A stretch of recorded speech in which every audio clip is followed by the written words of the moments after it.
All right, welcome back to No Limits. We have Paul Bamba on the show today. What's up, Paul? You good? I'm doing great. Happy to be here. I appreciate the time, man. Of course, bro. And before we even get into any topic, man, one thing I want to know, which I'm interested in with every boxer, is like, what inspired you to even become a boxer? Homelessness and being very hungry. Um, when I was 25, I had just gotten out of the Marine Corps, and I didn't really have a good life. I kind of came out to nothing, and I hadn't eaten in a while. And I had found a gym. They paid Mhm. $10 a round to spar, so $10 sounded better than nothing because I think minimum wage was like $8.25 or something back then. So $10 for 3 minutes was like a lot of work, or not Yeah. not a lot of work rather. So I went in, I got beat up, but I lasted the 3 minutes, and then I got $10. I went across the street to a pizza shop. I ate pizza, had like a Welch's grape juice, and then from there I just went back and I stuck to it. I was like, this is it for me. Like I can make money through training people. I can make money through being a boxer. Like this is something I enjoy, and you're never gonna know everything, which is probably the most fun thing for me. It always remains challenging because you can always learn from people better than you, even people worse than you. So I kind of fell in love with it. That's crazy. And I'm be honest, when I found out about you, it was during the whole Global Titans when you versus Tommy Fury, and that's a lot of like there's a lot of drama there. You want to like speak a little bit about how Global Titans has been doing you dirty? Um, I can't speak too much because we're currently negotiating. That's it's been going on the past few days. That's why I've been a bit more quiet about it. I Mhm. would say, so I don't want to use the word doing me dirty, although I appreciate the sentiment. Um, I would say more so just the professionalism that should have been there given a business that has the type of backing that they do. I feel like things should have been handled a lot more differently and should have been a lot more structured so that way there wasn't really issues. I think a lot of the issues were that they had multiple people doing one or two things, so not everyone was on the same page. And then there was the issue with different contracts that we had talked about the day of the weigh-in and stuff like that. So that's kind of upsetting. Um, but right now, I'm trying to settle something with them so that way I can at least not lose out on everything I've lost out on. And where that goes from there, I'll be able to speak more on it in the next coming days. Okay. But yeah, but from my understanding, the weigh-in day, you made your weight, correct? And then from what it seemed like, Tommy Fury came in overweight, but then we found out that you guys were giving two different contracts.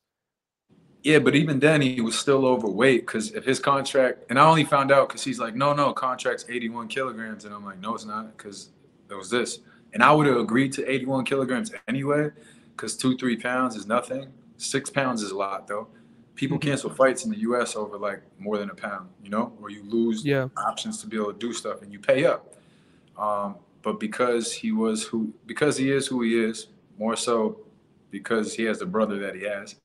Uh, there's favoritism there, and I get that it's boxing. I'm new to the scene. People only know me because of this whole incident. So I guess it's a blessing in disguise. At the end of the day, I try to look for like the silver lining to everything. But yeah, he didn't even make his own weight. He weighed in 82.3 kilograms. His weight, from what he said, was 81 kilograms. So he was 2.5 pounds over that. That's a lot of weight too, So he could have tried to make weight. We what we did was we asked for more money, given a percentage of his contract, and we asked that he didn't rehydrate to over like 190, 195 pounds tops, because then we could still make things work. He wouldn't have too big of a handicap. Um, the, the commissioner immediately handed him water. He started drinking it. They didn't try to Bro. make weight. They rehydrated right away. By the time we went to the weigh-in, like 4 or 5 hours later, he was, I think, almost 195 pounds or something. He was like 87, 88, 88 and a half kilograms or something. He had like his shorts and his shoes on. So if you take off 5 pounds, he was pretty big. He wasn't that big when we faced off. Um, Exactly. yeah, so it was noticeable, but The it's a dude is sad situation. embarrassing, bro. Like how many times is he gonna show like unprofessionalism? Like there should be a limit, right? Yeah, well, I think that is more for him to speak on because at the end of the day, people will stick up for you all day if you got a good fan base. I know he has a very popular fiance and stuff like that. So then he was on Love Island, reality TV. So you got good fans, but at the end of the day, people can always only make so many excuses for you. You either want to partake in something, and if it has rules and regulations, you need to abide by them. You're not special.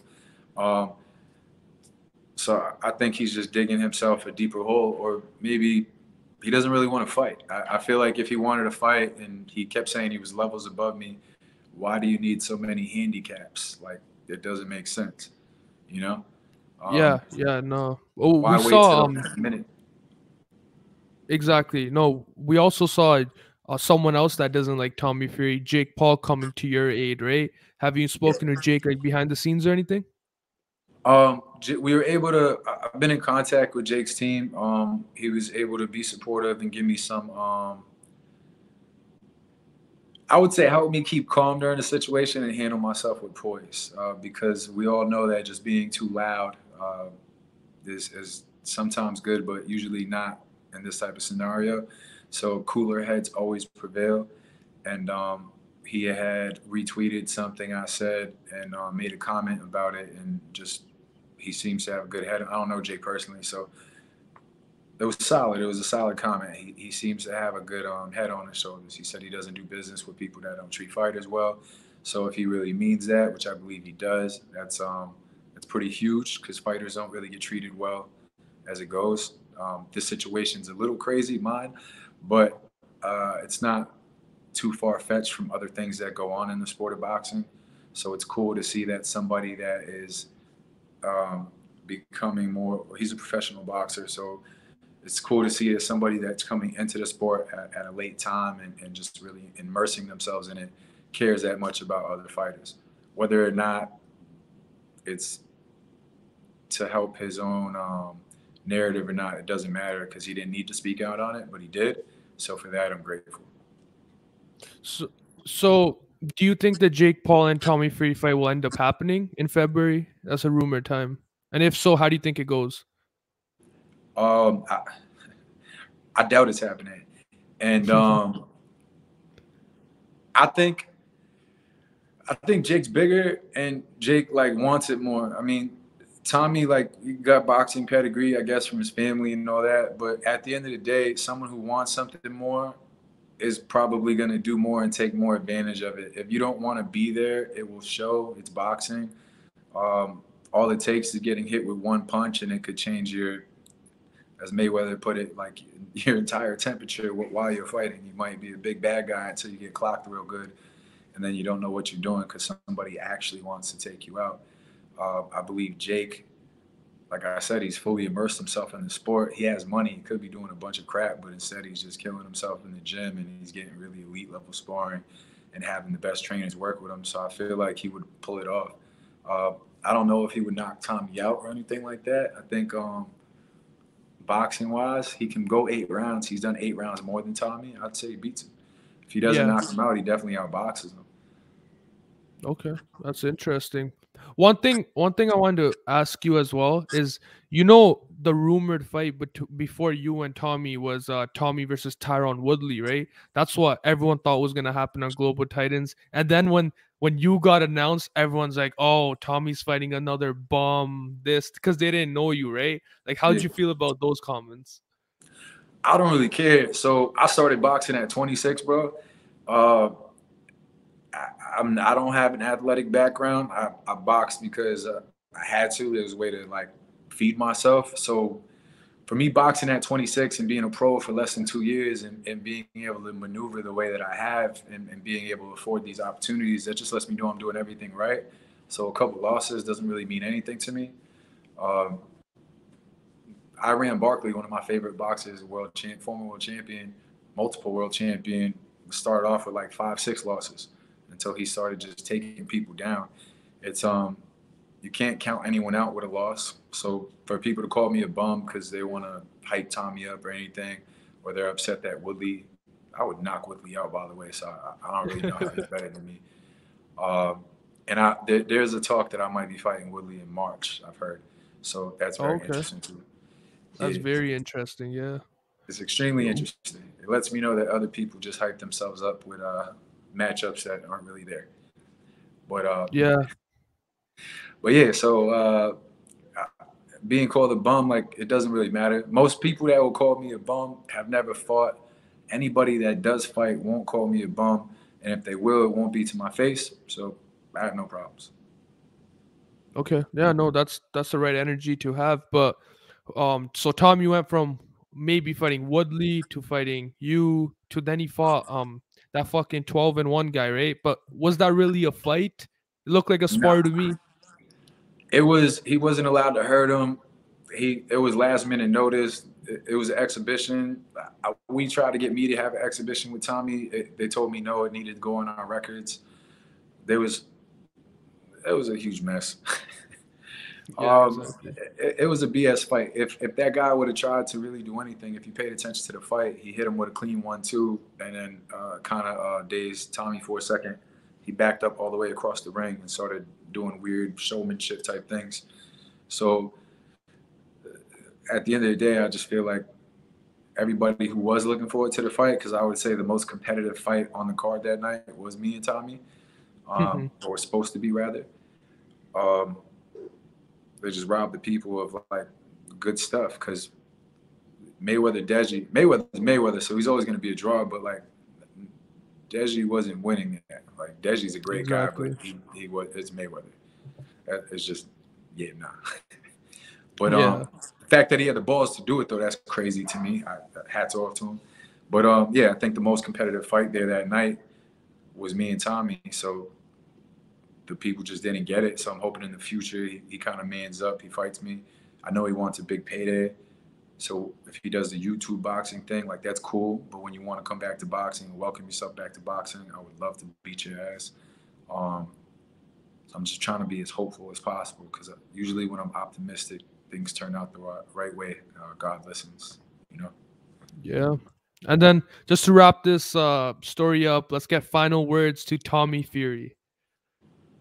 Oh, like I said, go get your payday, and when you want to get back to boxing, fighting real boxers, and actually like moving through your career at light heavyweight, you got to see me. Like, there's no way you don't see me, or you're gonna wonder what if forever, because you know I was there to fight. I know I was there to fight. Everyone in the world knows we were there to fight.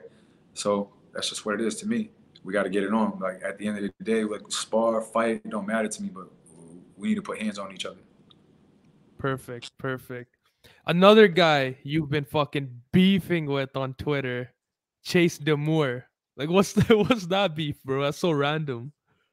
I made fun of Chase before I knew Chase because I just thought it was a silly fight. I didn't think he had no business. I think I don't think he has no business boxing. Like he's a big guy, but you could tell he's timid. He brags about being 6'5", 235. I'm only 170.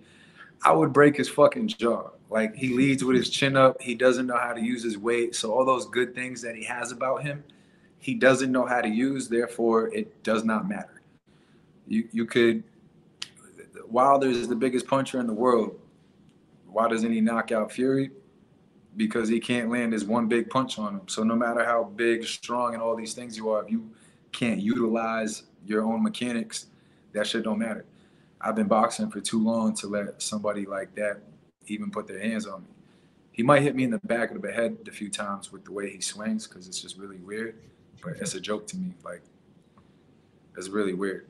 It's also very weird that he thinks he can fuck with me on any sort of level. It's like it's funny to talk shit, I guess, because it's just when you have like a class clown that everybody just snaps on and makes fun of, Yeah. like that can't really do much, but he's like funny and a good guy. That's how I think of Chase. He's a good guy. You're a good guy, Chase. Like settle down. That's how I feel. Yeah, so nah, Chase when he came on No Limits, he did say like obviously Paul Bamba's not gonna be like his next fight. He said that this You said he's he only needed fought to wait twice. 3 fights, right? So he's so big and bad, but he needs a year to practice so he don't get fucked up. So I would honestly, Yeah. if Chase watches this, I'll say this too. I got a heavyweight for him. He hasn't turned pro yet. He has no pro fights. I'll put $10,000 up of my own money that my guy knocks Chase out inside 2 rounds if he Who's the doesn't guy? quit first. It's my guy. His name's Kenny Ocean. He's an amateur boxer right now. He'll turn pro soon. And if Chase wants to test himself against an amateur boxer, a real boxer, my guy is 6'3", 250, 60 pounds. Chase thinks he's a big man. I got 10K on top of both their purses that my guy wins in a, Okay, damn. in horrific fashion. God damn. Oh, Yeah. what do you feel about Chase calling you Paul Bumble? It's kind of funny, I can't lie. Like I said, Chase, good guy. It's cute. I think it's cute. I think we all know him in his head because he keeps bringing me up and inviting me to boat parties while he's drunk. It's really weird. Um, I think it's cute. I think that if he ever has the balls to where we really fight and it's not just him talking crap on Twitter, I will literally make him say my name. Like that's just real shit. Like my name, we're men. Our name is all we have, and I put my pants on the same way as him. So that disrespecting my name stuff doesn't really fly with me. Okay, all right. So yeah, it would make me put hands on him. Yeah. All right, no, that's some harsh words. Chase isn't the only guy you've been beefing with. You've been beefing with Idris and Anthony Taylor too. It seems like those are two fights you want, right? Now the Anthony, I love Anthony. Anthony, I would say Anthony's my friend. I ain't gonna lie. We text, we call Oh, each other. really? Yeah, but I would love to fight Anthony, and he knows why. Because it would literally, like I said, I don't want to talk shit about Anthony. But it's a very winnable fight for me. Styles make fights. He's he's there for my style to be like lighting him up all night, right?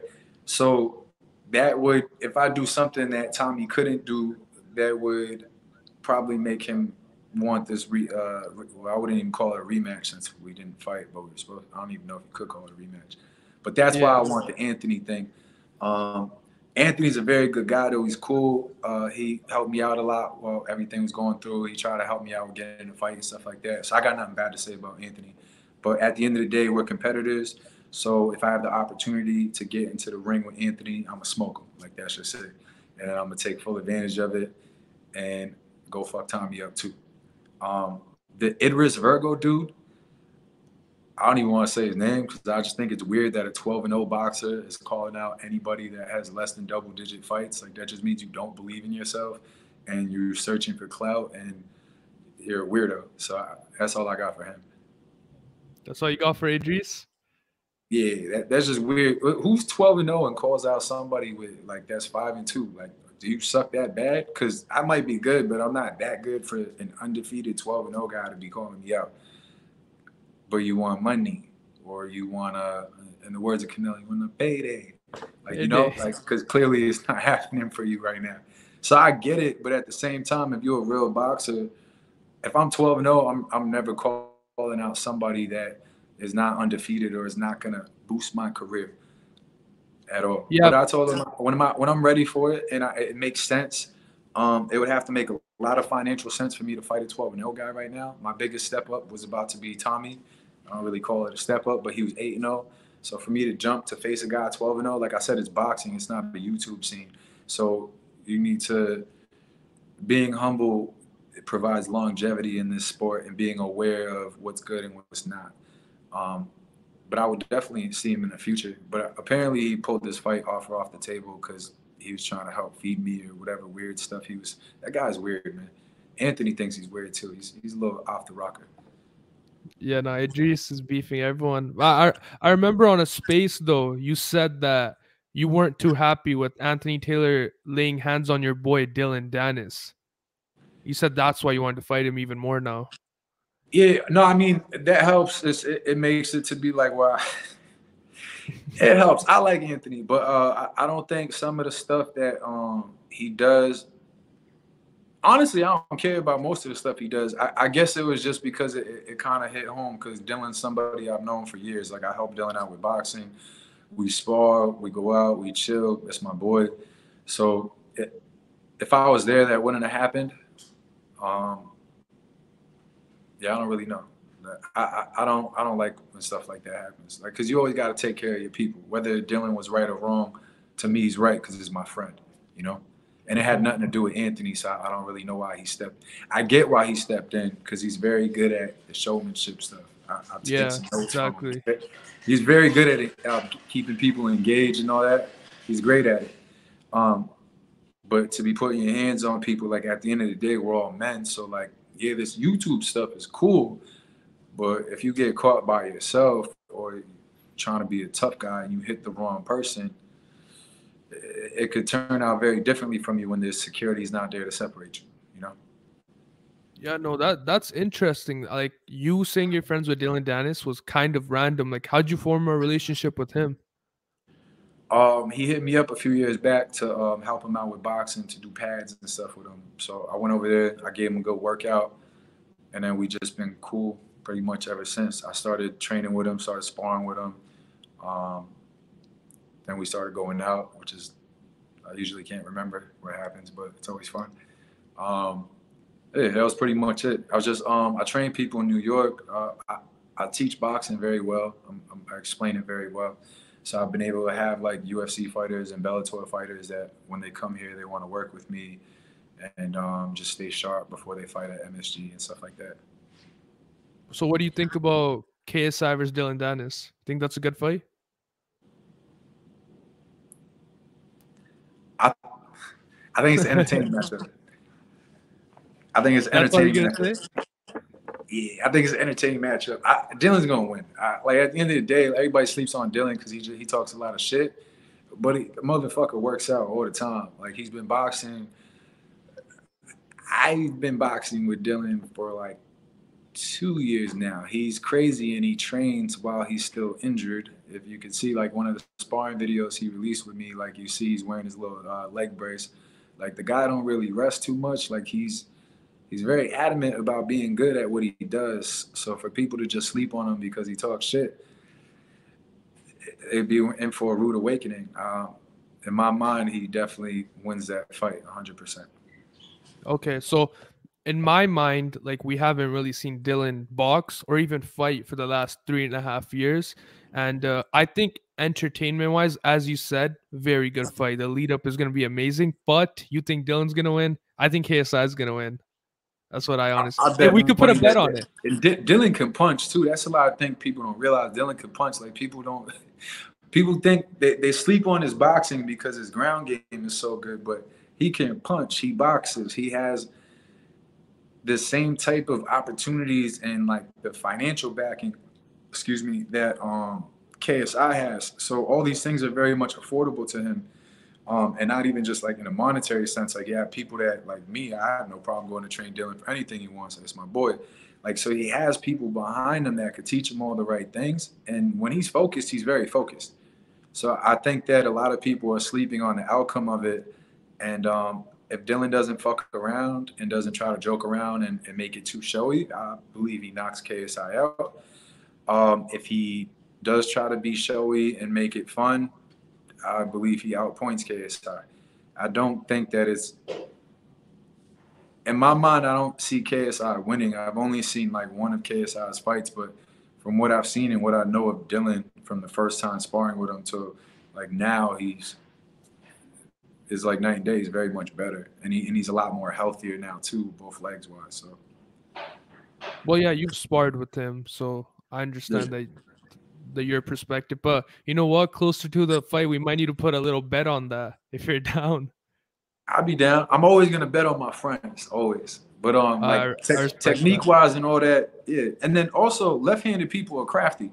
None of us fight the same, so it's really hard to get somebody that's gonna fight like Dillon when not a lot of people know how Dillon boxes. He's a crafty southpaw, and he's an awkward one too. And when I say awkward, I don't mean like in a bad way. Like he does things that will throw off your rhythm because it's not like a normal. You throw a 1-2 and you slip. It's like a 1-2, and he like might slip his head and immediately go down to your body or something. Like he's very crafty and awkward, so your timing will get messed up with him. So I'm curious to see how it plans out, but I don't really see. I still want to get on a misfits card, but I don't really see KSI winning. Yeah, I was gonna bring that up. I was about to say your boy Dylan's fighting on Misfits. Any chance you might be in the future? From the looks of it, I will be fighting in March. I'm waiting to hear back. But it's looking like March. I'll definitely be on that card in March. March, and you're saying maybe against Tyron Woodley. I'm saying that Tyron Woodley, amongst a few other people, have been thrown at me for suggestions and seeing what their team's talking about and my team's talking about. So it's all up in the air. Okay, okay. What about MVP, Jake's promotion? Would you fight for them? Yeah, 100%. I think just like I said, the shit Jake did, like everybody's like, oh, he has an agenda. Like, I mean, maybe, but let's be real. We all like he didn't have to say shit. The fact that he bothered to take his time while he's on vacation to like stick up for me, regardless of the outcome of it, got solid to me. At the end of the day, integrity and principles are like the most important thing to me personally. So when people stand on those, I very much respect them, and I would have no problems doing business with him and fighting under his card. And he treats fighters good too. So, I, given what just happened to me, I wouldn't mind being treated well and making some money at the same time. Exactly. So yo, outside of like boxing, all this shit, right? Like what like tell me more about like the real Paul Bamba. Or is boxing just your whole life? Like what do you do outside of boxing? Nothing. I boxed like for the past. I started taking it full time maybe like 6 months ago, I believe, or June, July. Yeah, like my after my first year being pro, I started taking it more seriously. So I don't really train anybody anymore. I don't really I don't have a job. I just box. I'll train like some of my old clients at times, but I have like a fitness company, so the other trainers will train people, and I just really focus on boxing. That's my goal. Word. That's where my heart is at right now, I would say. Amazing, amazing. Where are you located right now? LA? No, right now I'm in New York City. New I'm in York? yeah, like it's called Seaport, the financial district. It's like Lower Manhattan. Okay. I'm in Toronto, so hey, if you're ever in Toronto or I'm in New York, you might need to teach me, bro. You might need I to got teach you, me a man. little Let me bit. know. Yeah, absolutely, bro. All right, thank you. Thank you for coming on No Limits, bro. I thought it was great talking to you. This is not the first time you'll be on. I know we'll have you on in the future as well. But I appreciate Of your course, time, man. bro.